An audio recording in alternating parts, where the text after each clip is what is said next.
got me some chocolate milk, man. It's pretty good. I like it. Expressed by March 27th. And that's when it expires. Anyways, we ready to get right into it. I just got home. I don't know why I would sound like that. Ain't nothing wrong with me. I was like, yeah, man. I just vibed with that. Anyways, let's get right into the video. Thank y'all for watching.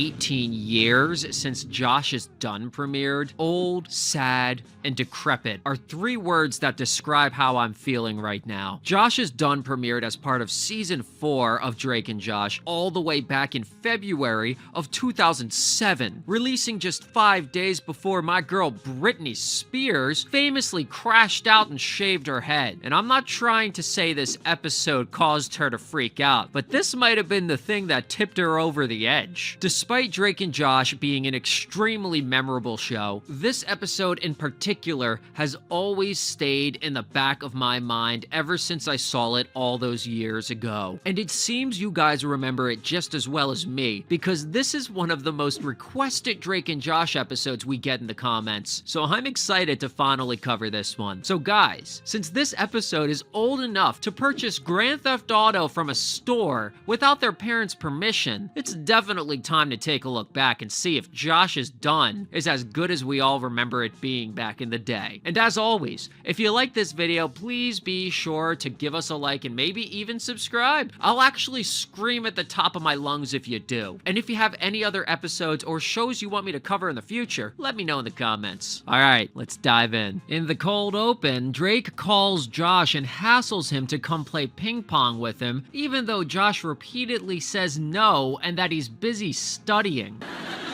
No! No! What is wrong with you? But finally, Josh gives in. Drake throws a ping pong paddle directly at Josh's dick and balls, and he does not apologize. Josh says it's really important that they study for their exam because it's worth 30% of their grade. But since he has no balls, he agrees to play ping pong with Drake instead of studying. Yet again. Honestly, Josh played ping pong with Drake last night. I get the good paddle. You get the bad one. Be right up. And this morning. Play just to stop you from yapping. Josh is a big boy. He has some free will. He doesn't have to play ping pong if he didn't want to. And it's kind of weird how the cold open connects directly to the next scene after it, and the overall plot of the episode for that matter. I feel like the talking head cold open is usually purely random and has almost nothing to do with the plot ever. Also, since when do Drake and Josh have a giant ping pong table in their room? I don't think it's ever been there before, and I don't think it's ever seen again. Where the hell did it come from? When Drake and Josh are playing ping pong the morning before the test, Josh completely chucks his damn paddle out the window. So Drake runs downstairs to get another one so they can finish the match before their test. And while he's downstairs, he gets a call from a pretty girl who wants to make out before school. What? And Megan plays whale noises in the background from her Pear laptop to help add to the mood. Okay.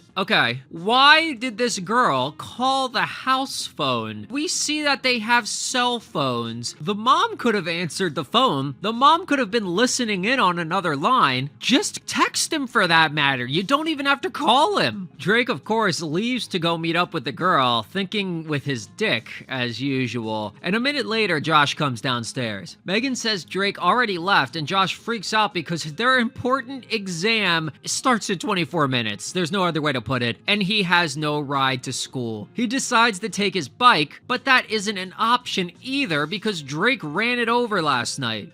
If I take my bike, I should be able to get there. Can't ride your bike.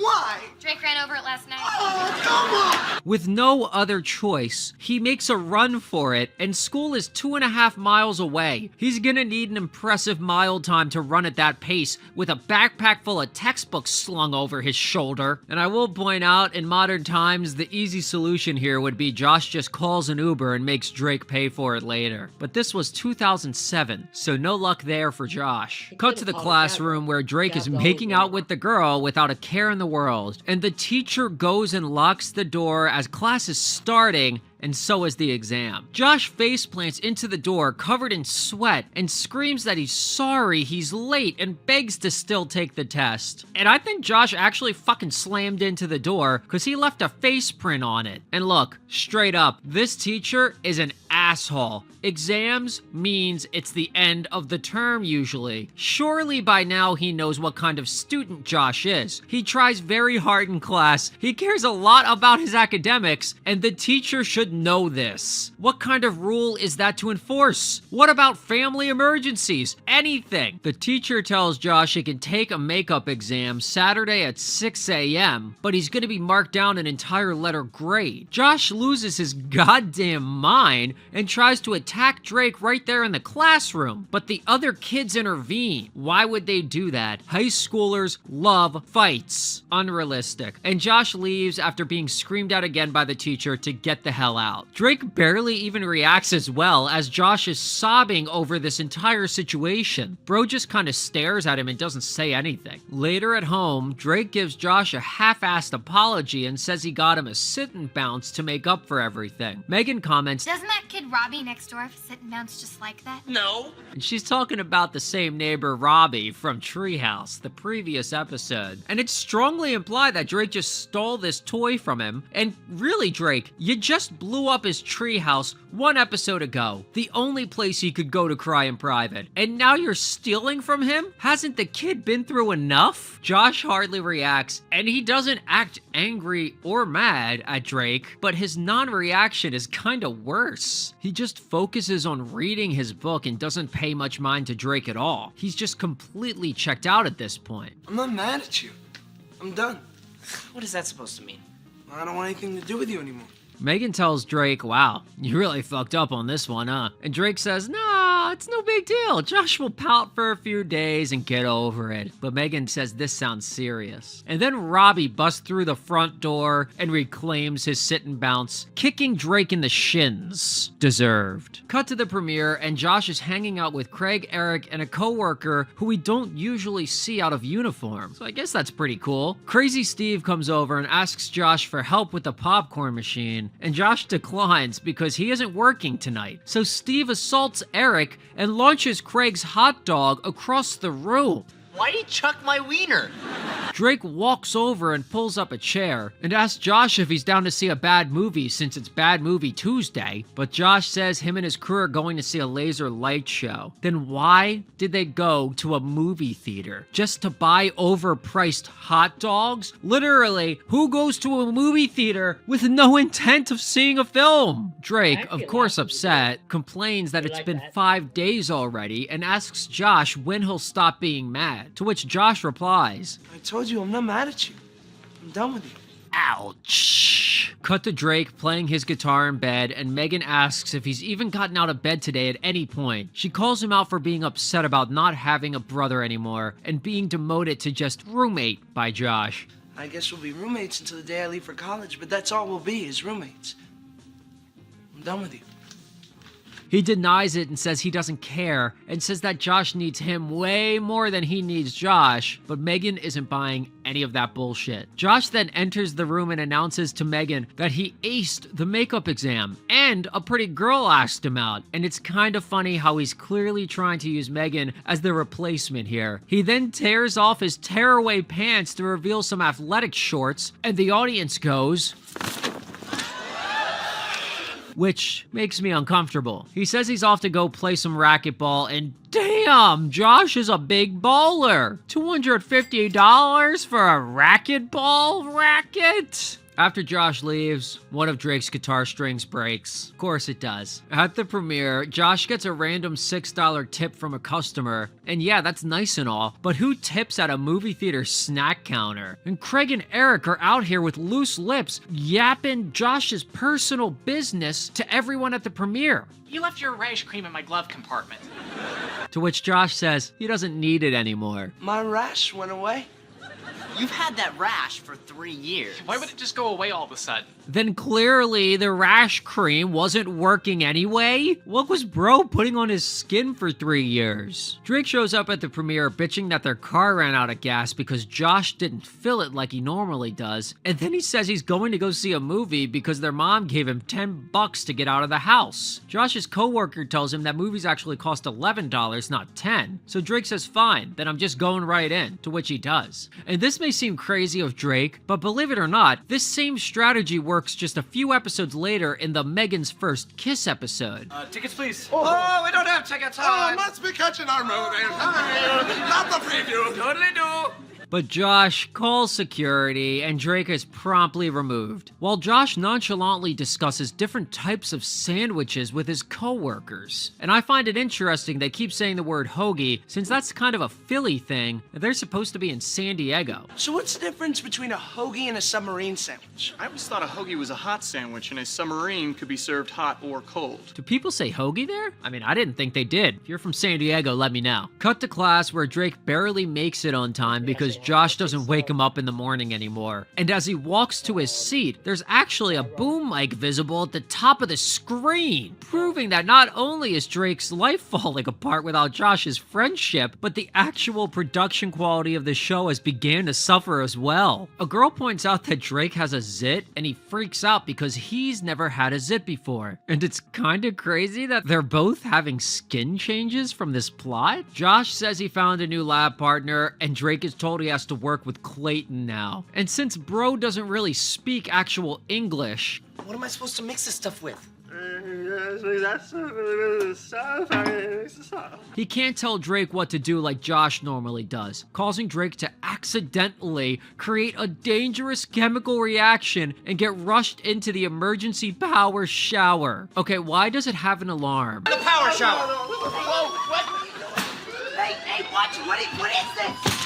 It's not a fire alarm. Do you just want people to be aware that someone's getting power showered? What is it? Why? And this is where my vivid memory of this episode began. Drake in that shower freaking out has always been burned into my mind ever since I saw it. But the really big moment in this episode is just a moment later when Drake, all wet and upset, storms out of the shower and apologizes to Josh. And I gotta give it to Drake Bell, and Josh for that matter. This scene catches you off guard. It's not what we expect to see in a Drake and Josh episode, a show that's normally so goofy and completely unserious, and this is actually real acting. Like, I'm believing it. Drake's emotions feel very real here, and we normally only see these two as a comedic duo, which they are great at, so much so that I almost forgot they can actually deliver real acting. And let me just tell you this, the little monologue Drake does hits hard. Harder than Josh got hit in the balls with the ping pong paddle earlier. We get no laugh track, no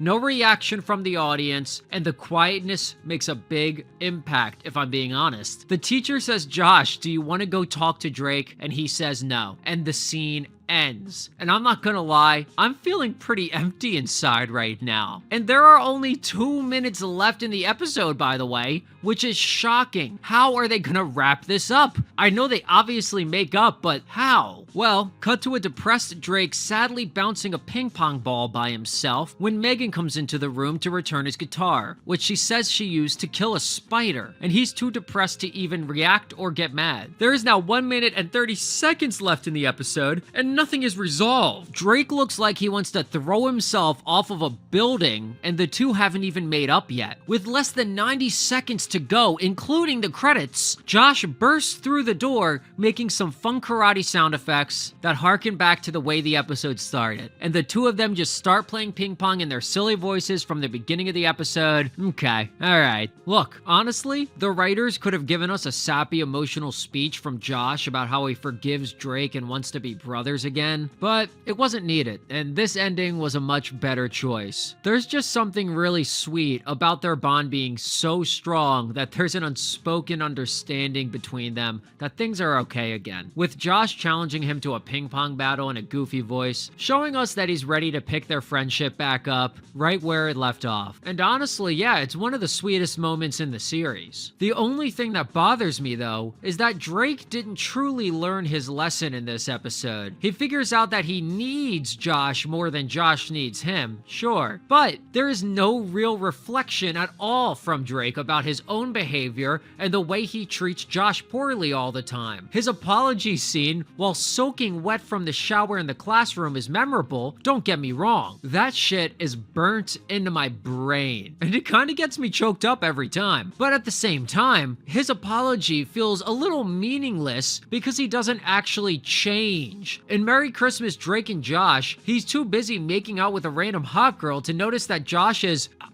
I don't really know, was it being arrested or getting knocked off a building or both? Yeah, I think it was both.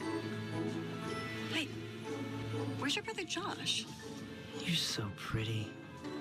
And that is basically the same exact scenario as what happens in this episode. Josh has something terrible happen to him and Drake fails to even notice, let alone care about his own brother, because he's more concerned with playing tonsil hockey with a rando. In Helicopter, Drake tries to take the only parachute and says he'll bring back help, essentially wanting to leave Josh to die to selfishly save only himself. I'll take it and bring back help. What? What kind of help are you gonna bring back? A dive thing to locate my corpse? In Dance Contest, he steals away Josh's dance partner for the contest. In Battle of Panther-Thar, I don't fucking know how to say that episode's title, Josh is uninvited from the Sweet 16 because, you guessed it, Drake was making out with a hot girl who happened to be the birthday boy's girlfriend. All of these episodes occur after Josh is done. So, very clearly, Drake did not learn any kind of lesson whatsoever from losing Josh and facing consequences for his bad behavior. His apology kind of means nothing in hindsight when you know that in all of the following episodes, he goes back to doing the exact same thing, following his dick at the expense of Josh and everyone else around him. I mean, for real, if Josh was dying of an asthma attack, Drake would be too busy making out with some chick to even toss him his inhaler. And sure, you could argue that that's just how Drake is, but that also means no lesson was learned at all in this episode, and that's kinda disappointing. And weakens its impact a little bit, if I'm being honest. And before you say, well, it's a sitcom, they don't really do continuity like that from one episode to the next, I have to point out that they do reference past episodes. Even in this episode, they reference the previous episode, Treehouse, with the neighbor character Robbie reappearing. Josh and Mindy break up in the science fair episode and stay broken up for a decent chunk of time. So this show can follow continuity when it wants to. They just didn't think it was worth it to have Drake make any meaningful changes in how he treats Josh as a brother, I guess. But with all that being said, you really can't deny that there's something special about Josh has done that makes it truly stand out from every other episode in the series. It's probably the one episode of Drake and Josh to make me really emotional. The scene where Drake fully breaks down and admits he needs Josh as a brother? Come on. It really shows off some acting from the two of them that normally isn't showcased in the usual comedy we see from them. It's powerful stuff and it's downright upsetting. But enough of me yapping. What do you guys think of Josh is done? Does it make you still cry 18 years later? Or does it feel kind of pointless since Drake never learned anything? Let me know what you... Even 18 years later, I thought it was just 18 years old. Okay. Anyways, we're gonna get out of here.